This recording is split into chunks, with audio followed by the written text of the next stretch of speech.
Yeah, shame's a funny word, as in, growing up, you sort of get embarrassed and you just sort of, oh, shame. And I've done programs where it was about teaching young people about public speaking.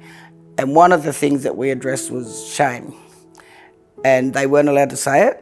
And we based it on the Toastmasters model where they count how many times you say Somebody's sitting there quietly writing down how many times you said So they would do it in that sort of way to say how many times you said shame, and just making them understand how embedded it is in their sort of how they feel about it.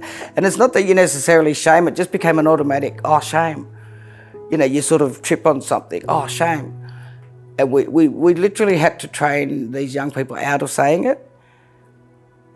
Somebody that I know had a new grandchild that was 3 years old, and the kid said, you're gammon, which means, sort of fake, false.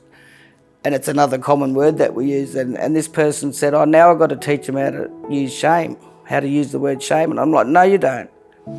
But I guess with addiction,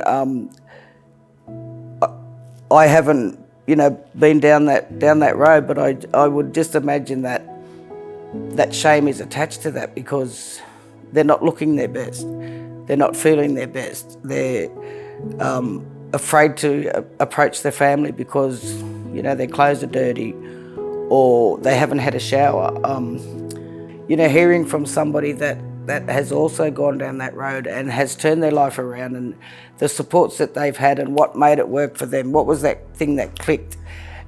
It might be that aha moment where they say, well, if they went through all that, maybe I can do it. And what do I need to do to find that moment that clicks?